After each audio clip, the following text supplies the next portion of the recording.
오후에 나오신 모든 분들을 주님의 이름으로 환영합니다. 우리가 같이 읽었던 말씀을 통하여서 끊임없는 감사의 삶, 끊임없는 감사의 삶이란 제목으로 이 시간 우리 같이 은혜 받고자 합니다. 우리가 편지를 쓸 때 좀 약간 형식이 있습니다. 이러한 형식을 보통 갖추게 되는데요.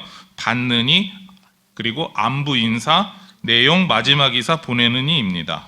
자, 그렇다면 신약 성경은 어떤 형식을 가지고 있을까요? 지금 우리 화면에 나오고 있는 것처럼 발신인, 수신인, 인사, 수신인을 향한 감사의 글, 그리고 본론, 발신인 개인 소식, 마지막 문안 인사, 기도와 축도로 들어가게 됩니다. 이 중 세 번째 인사에 해당하는 부분은 로마인들은 로마의 황제와 신을 통해서 복을 빌었고요. 헬라인은 자신이 주로 믿는 신을 통해서 복을 빌었다라고 합니다. 그렇다면 유대인은 어떻게 했을까요? 바로 여기서 다른 종교를 가진 사람들과 좀 다른 형식이 나오게 되죠. 바로 우리 하나님과 예수 그리스도의 이름으로, 혹은 이거 성도는 그렇게 했지만 유대인들은 하나님의 이름으로 축복하였고, 그리고 우리 성도들은 하나님과 예수 그리스도의 이름으로 축복하게 되었습니다. 이것이 조금 다른 형식이었습니다. 특별히 이 중에서 자신들의 능력이나 여러 가지 것들을 자랑하는 것도 이방인들의 그런 편지에서 볼 수 있었습니다. 그러나 성도의 편지는 조금 달랐습니다. 바로 하나님께 항상 감사했죠. 자, 이렇게 표에서 나온 것처럼 8가지 순서로 서신을 보냈다면 이 구조 안에서 빌립보서는 어떠한 구조로 되어 있는지 한번 보겠습니다.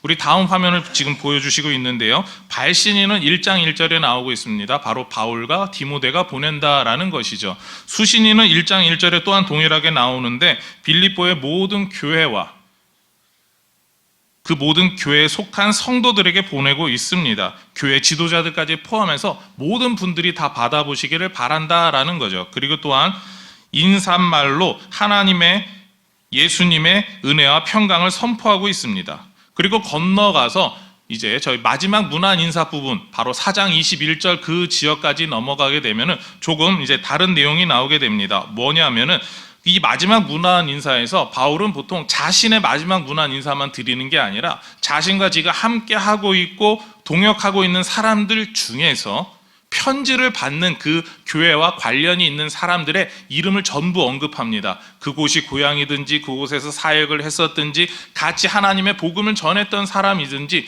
누구든지 관계가 있는 사람들의 이름을 전부 언급하면서 그들이 당신들에게도 똑같이 인사를 전합니다라는 말을 꼭 남겼습니다. 그리고 마지막에 바울이 기도하며 축도로 마치게 되죠.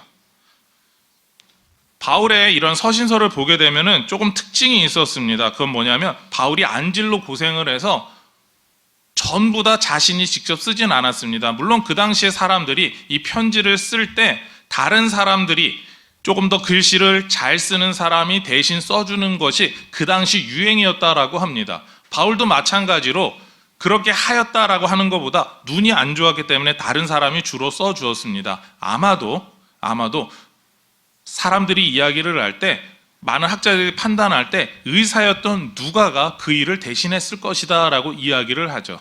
그리고 잘 아는 것처럼 그 의사였던 누가는 누가 복음을 기록했고, 그리고 또한 사도행전도 기록했습니다. 그만큼 많은 복음에 있어서 열정이 있었던 사람이기에 바울의 그 편지를 대신 기록해 주었고, 바울의 주치의로서 그 선교팀의 모든 일정을 같이 했습니다. 그럼에도 바울이 항상 남기는 것이 있다면 마지막 문안 인사 혹은 기도와 축도만큼은 본인이 직접 인사말을 남겼습니다.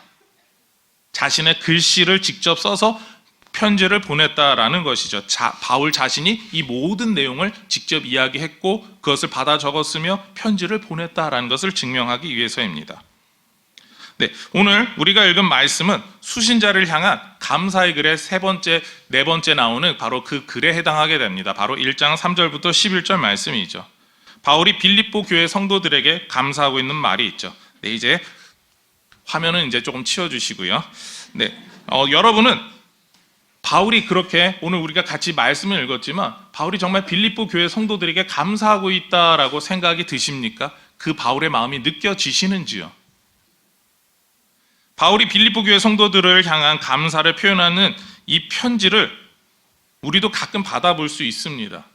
바로 그 비슷한 형식으로 오는 편지가 있습니다. 바로 우리가 돕고 있는 선교사님들이 주기적으로 혹은 비정기적으로 우리에게 편지를 보내오시죠. 선교지에서 요즘 이러한 소식들이 있습니다라고 보내오십니다. 제 동기들 중에도 몇 분이 이제 선교사로 나가 계십니다. 그래서 같이 기도해달라고 하면서 정기적으로 이 편지를 보내시는 분이 제가 알고 제 이메일 리스트에 보게 되면 4분이 거의 정기적으로 보내오시는 분이 있습니다. 그런데 그분들의 이 편지를 보게 되면 이렇게 시작을 하죠. 샬롬, 사랑하는 동역자님, 주님의 이름으로 문안드립니다. 기도로 동역해 주시는 모든 분들로 인해 큰 힘이 됩니다.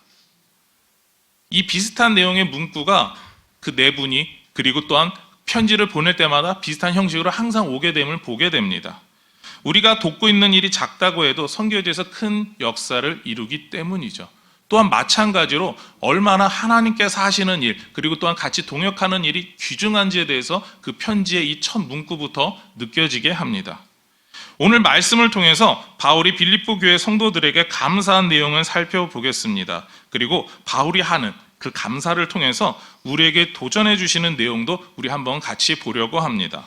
바울은 빌립보 교회에 복음을 전한 이후에 그들을 위해서 매일 기도했습니다. 빌립보 교회에서 복음을 전했던 기간은 매우 짧았습니다. 대략 몇 주, 한 달 정도 이렇게 우리는 추측합니다. 그리고 교회를 제대로 조직도 하지 못한 상태로 나왔기 때문에 복음만 전하고 복음이 이거야 라고만 전하고 바로 그 도시에서 쫓겨났기 때문이죠. 그럼에도 그들은 예수 그리스도의 복음에 충실한 교회 공동체를 세워갔습니다. 다른 지역과 계속해서 교류했고 그리고 또한 바울과 교류하면서 이제 교회 공동체가 커져가면서 교회 직분자들을 세우고 장로들을 세우고 또한 다른 지역에 있던 좋은 목사님들을 초청해서 그 교회를 더욱더 든든하게 세워가고 있었습니다. 그래서 바울은 그들에게 이렇게 감사하죠. 우리 화면을 보시고 5절 말씀을 함께 읽겠습니다. 너희가 첫날부터 이제까지 복음을 위한 일에 참여하고 있기 때문이라. 아멘. 빌립보 교회 성도들이 복음을 들은 첫날부터 지금까지 변하지 않은 그런 태도로 열심히 신앙생활 해오고 있음에 대해 바울은 감사하고 있습니다.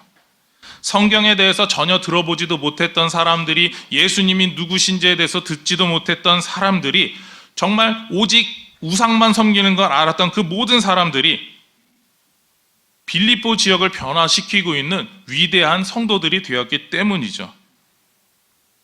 이방인들을 위한 하나님의 선교가 그 지역에서 너무나도 활발하고 멋있게 일어나고 있었기 때문입니다. 바울은 교회의 머리 대신 예수님께서 이 모든 일을 시작하시고 이끌고 가고 있음을 너무나도 잘 알았습니다. 그래서 빌립보 교회의 수고를 칭찬하면서도 그 모든 역사를 이뤄가시는 예수님에 대해 생각할 것을 강조하죠. 우리 6절 말씀을 같이 읽겠습니다.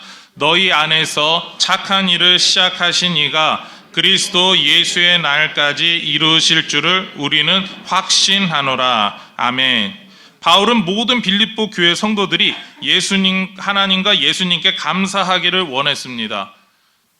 복음이 선포되고 교회가 든든하게 세워져 가는 일을 바울은 착한 일이라고 표현하고 있죠. 하나님께서 기뻐하시는 선한 일이며 복음 전파의 일, 바로 그것이 착한 일입니다. 모든 교회를 이끄시는 예수 그리스도의 능력이죠. 그리고 이 착한 일은 예수님께서 이 땅에 다시 오실 때까지 이어지게 됨을 말합니다. 그리고 또한 그 일에 지금 빌립보 교회가 동참하고 있음을 이야기하죠. 빌립보 교회 성도들이 잘났거나 무언가 특별한 능력이 가져서가 아니라 그 모든 교회를 이끌어 가시는 하나님과 예수님의 능력으로 너희가 같이 하고 있다, 동참하고 있다, 그곳에서 떠나지 않고 있다, 그것이 너희들이 칭찬받아 마땅한 일이다 라고 이야기하는 겁니다. 바울은 이렇게 하나님과 예수님의 역사 안에서 거룩하게 성장하는 빌립보 교회를 보면서 기뻐했습니다. 게다가 빌립보 교회 성도들은 바울이 유럽에서 사역하는 동안 항상 바울의 모든 사역에 있어서 좋은 동역자였습니다. 그들은 바울을 위해서 항상 기도했습니다. 바울의 선교에 필요한 것이 있다면 그들은 스스로 주머니를 열고 도왔습니다. 그리고 필요한 사람이 있으면 보내주었습니다. 그렇기에 바울은 7절과 같이 말하죠. 우리 화면을 보고 같이 읽겠습니다. 내가 너희 무리를 위하여 이와 같이 생각하는 것이 마땅하니 이는 너희가 내 마음에 있음이며 나의 맹인과 복음을 변명함과 확정함에 너희가 다 나와 함께 은혜에 참여한 자가 됨이라. 아멘. 바울이 어떻게 사역하든지 간에 매이거나 복음을 증거하고 있거나 그리고 사람들 앞에서 하나님께서 주신 그 증거로 확실하게 확정하면서 보여주는 그 모든 일에 빌립보 교회 모든 성도들이 함께하고 있었다라고 이야기를 합니다.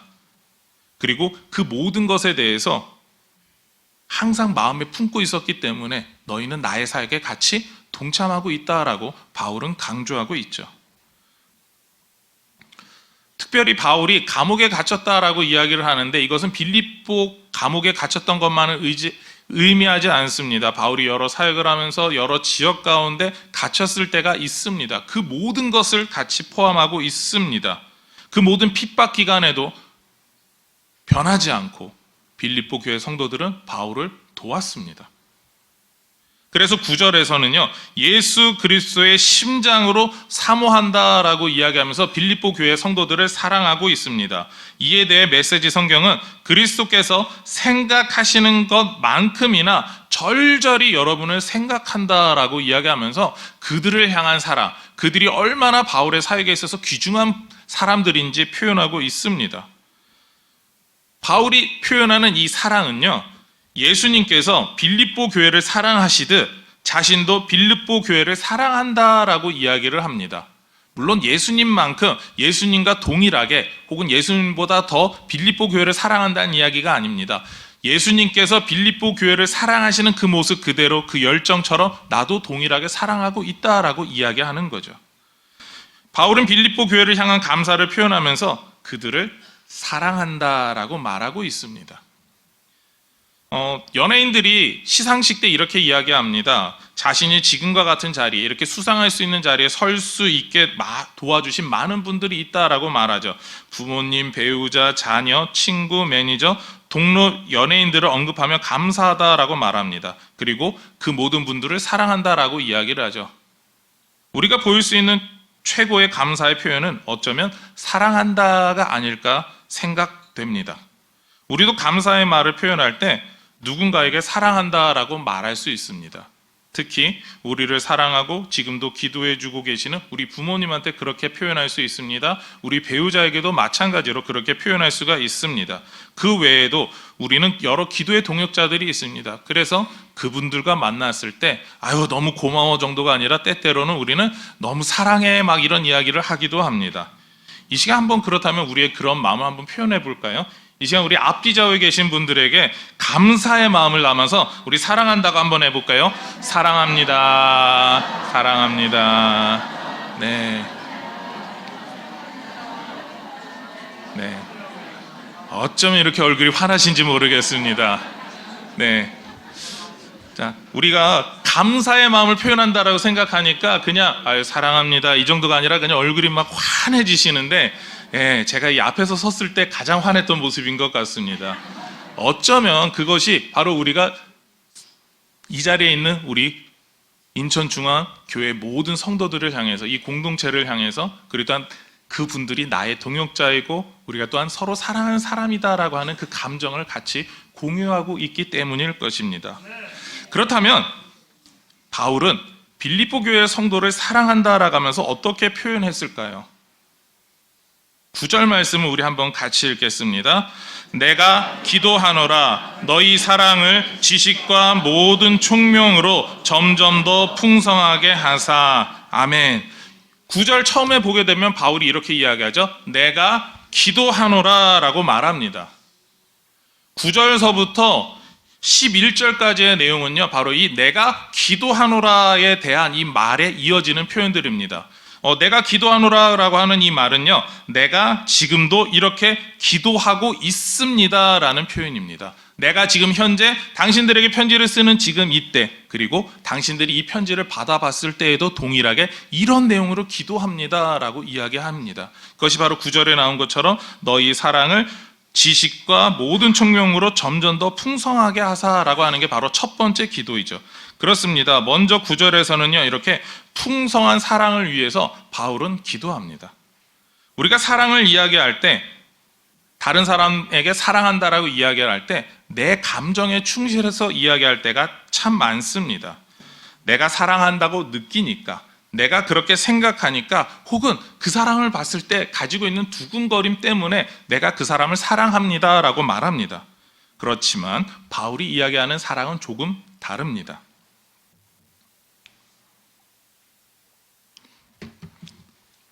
왜냐하면 바울은 하나님을 사랑함이 풍성해지기를 원하기 때문입니다. 우리는 사랑하면 그것이 전부이고 그것이 가장 크다라고 표현할 수 있는데, 바울은 그 사랑이 더 풍성해질 수 있음을 말합니다. 왜냐하면 우리가 알고 있는 그 사랑은 단지 막연한 나의 감정이지만, 하나님을 사랑하는 일은 하나님이 원하시고, 그리고 또한 하나님을 알아가는 일이 같이 섞여 있기 때문입니다. 오늘 말씀에서라고 이야기하면 하나님을 아는 지식, 그리고 하나님을 이해하는 총명이 깊어진다라고 하는 말로 표현합니다.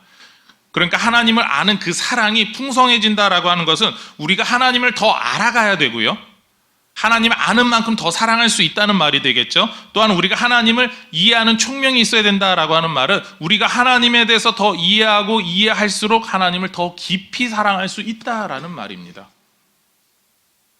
여러분이 하나님을 향한 그 사랑이, 내가 지금 가지고 있는 사랑이 가장 클 수 있습니다. 그러나 내 일은 더 커야 합니다.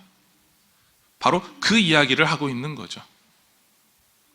우리가 하나님을 사랑하는 일에 대해서 하나님께서는요, 우리에게 원하시는 일이 있었습니다. 구약 성경에서 가장 많이 나타나는 표현들인데, 바로 하나님의 성품을 이해하고 하나님을 사랑하기 원하셨다라는 겁니다. 하나님이 어떤 분이신 줄 알고, 하나님이 우리를 어떻게 사랑하시는 줄을 알고, 하나님이 무엇을 기뻐하시는 줄 알면서 하나님이 원하는 그 모든 일들을 행하는, 하나님 앞에 자발적으로 순종하는 바로 그 사랑을 보이기를 원하신다라는 겁니다. 그래서 그것을 깨달아 아는 만큼, 그리고 이해하는 만큼 우리는 하나님을 더 사랑할 수 있다라는 거죠. 이 이야기는요, 하나님께서 우리를 사랑하사 베풀어 주신 복음을 알 때, 그리고 그 복음이 우리 삶에서 날마다 더욱더 녹여지고 있을 때 우린 더욱더 깨달을 수가 있습니다. 하나님께서 우리를 사랑하셔서 독생자 예수님을 보내시고 믿게 하셨습니다. 그리고 그 모든 과정이 믿어지게 되죠. 우리는 그때부터 하나님을, 예수님을 사랑할 수가 있습니다. 그리고 더 나아가서 그 십자가 사랑이 얼마나 큰지 또 깨달아질 때 우리는 하나님에 대한 사랑이 더 커지게 되는 거죠.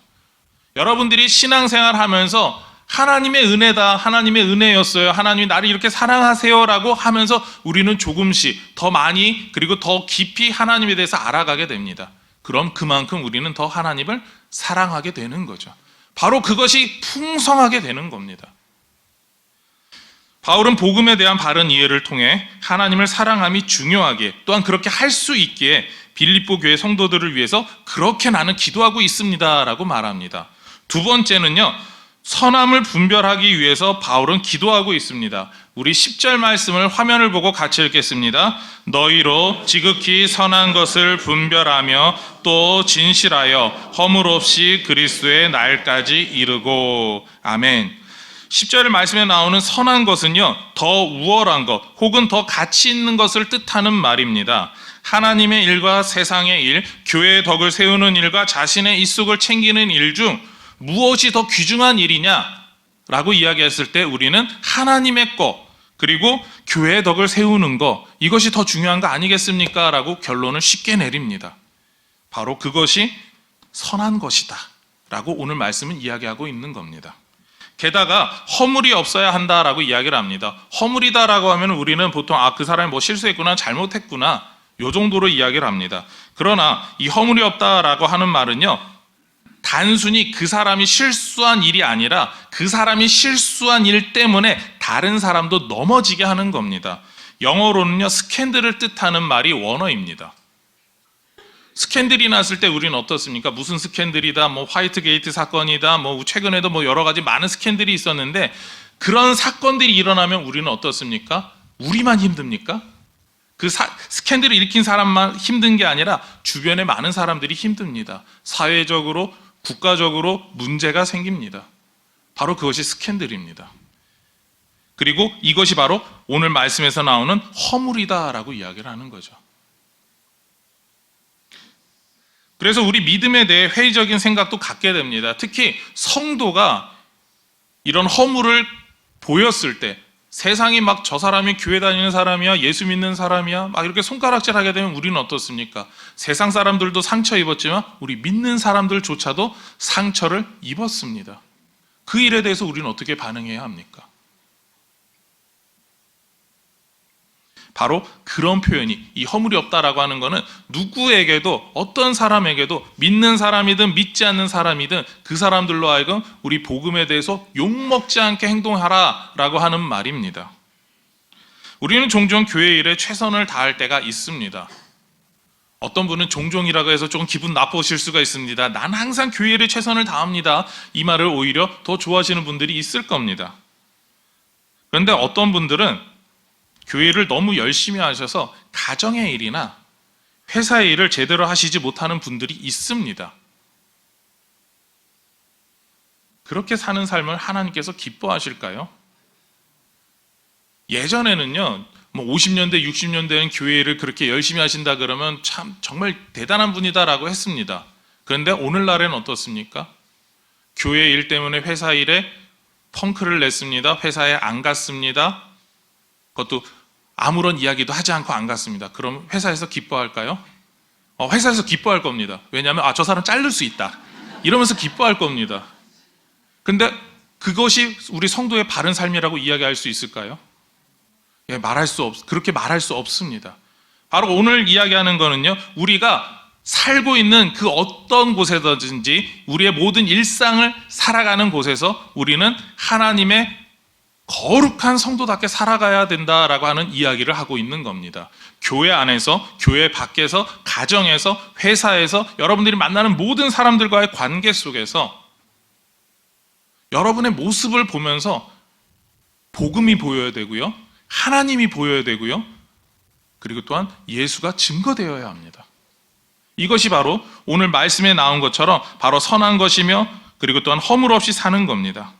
그래서 예수님이 이야기하신 것처럼 우리는 뱀같이 지혜롭고 비둘기같이 순결해야 합니다. 우리는 항상 우리의 말과 행동에 주의를 기울여야 하는 거죠.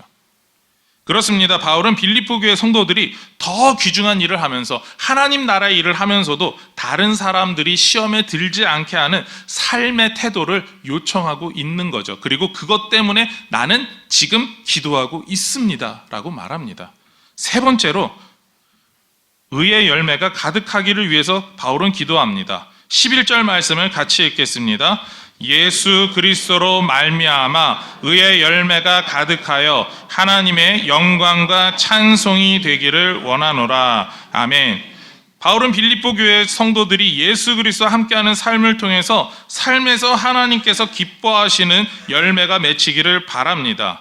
하나님께서 기뻐하시는 열매가 하나만 맺히는 게 아니라 오늘 오전에 우리가 보았던 그 씨 뿌리는 사람의 비유에 나온 것처럼 30배, 60배, 100배로 풍성하게 열리기를 원하십니다.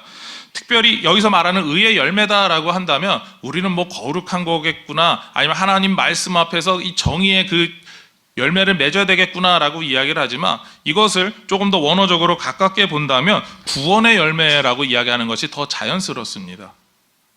구원의 열매라고 이야기를 하는 것은 우리가 예수 그리스도의 복음을 받고 이 복음을 전할 때 다른 사람들이 믿게 되는 그 역사를 말합니다. 그러니까 조금 더 쉽게 이야기하면 전도를 잘 하셔야 됩니다라고 하는 그런 표현이기도 합니다. 복음을 듣고 믿는 사람이라면 우리는 삶이 변해야 됩니다. 그 삶이 변해서 내가 변한 그 삶 때문에 예수를 믿을 수 있어야 된다라는 거죠. 주변에서 여러분들의 삶을 보고 내가 다른 교회 다니는 사람 보고 예수를 안 믿겠는데 우리 인천중앙교회 성도를 보면서 예수를 믿고 싶어졌다라고 말한다면 여러분은 의의 열매를 맺고 있는 겁니다. 네, 아멘 하신 분들은 실제로 그런 열매를 많이 맺으시기를 소망합니다. 네, 우리는 그렇게 삶이 변해가야 합니다. 예수 그리스도를 믿을 때 우리 가운데 성령님께서 오셨습니다. 우리 안에, 여러분들 마음속에 계신 그 성령님께서는요, 우리가 하나님의 말씀에 따라 거룩하게 살기를 원하시죠. 그래서 그 거룩하게 살게 됩니다. 근데 거룩하게 사는 데서 끝이는 게 아니라 어떻게 된다고요? 말씀이 살아서 역사하기 때문에 다른 사람들을 변화시키고 전도가 되는 겁니다. 그리고 그 사람에게 우리는 이야기를 하겠죠. 너도 나처럼 교회 가기를 원해. 우리 교회 올래? 라고 말했을 때, 야, 너가 지금까지 안 얘기해줘서 너무 섭섭했어 라는 이야기를 오히려 들으셔야 됩니다. 이제 나를 오라고 했으니까 난 기쁘게 갈게. 이런 식의 표현을 들으신다면 여러분은 정말 하나님 앞에서 멋진 인생을 살고 계시는 겁니다. 의의 열매를 맺는 삶을 살고 계시는 거죠. 이렇게 하나님 뜻대로 행하기 위해서 노력하고 몸부림치는 성도만이 의의 열매를 맺습니다.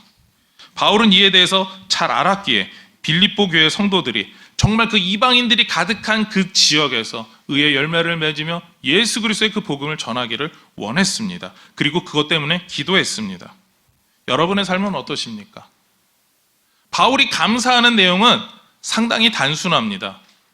우리 빌립보 교회 성도들이 너무 잘 복음을 받아들이고 열심히 신앙생활 해오고 있습니다. 그리고 또한 내가 전한 그 복음대로 그 복음 안에서 살기 위해서 열심히 노력하고 계십니다. 나는 이 모든 것들이 감사합니다. 그런데 그 모든 것이 하나님께서 주신 은혜입니다. 예수 그리스도의 은혜입니다. 그것을 잊지 마시기 바랍니다. 그리고 또한 나는 계속해서 그러한 삶을 살기 위해서 기도합니다라는 게 오늘 말씀의 핵심입니다. 그리고 그렇게 하는 사람만이 바로 끊임없이 하나님께 감사하실 수 있습니다.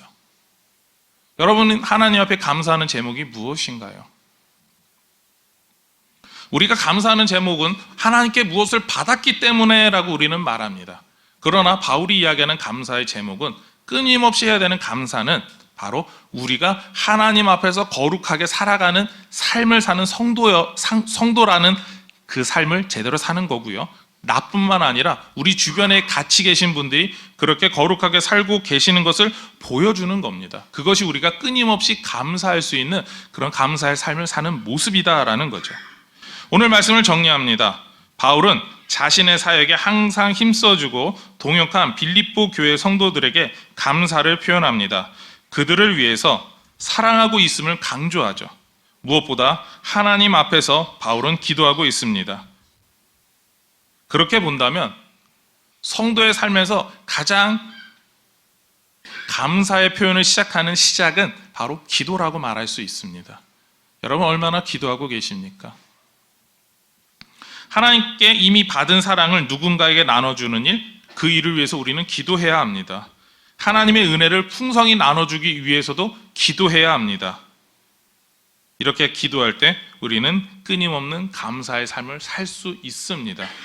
이러한 기도의 자리에 날마다 동참하시기를 바랍니다. 그리고 날마다 기도하는 자리에서 함께 기도하며 하나님께 영광 돌리시기 바랍니다. 그 자리가 꼭 우리 이 예배당 안에서만 하는 것을 말하지는 않습니다. 여러분들이 아침에 일어나서 기도하실 수 있습니다. 여러분들이 하루의 삶을 시작하시면서 회사에서도 기도하실 수 있습니다. 그러한 삶을 날마다 행하시면서 날마다 하나님께 영광 돌리며 사시는 우리 모든 인천중앙회 식구들이 되시기를 소망하며 축원합니다.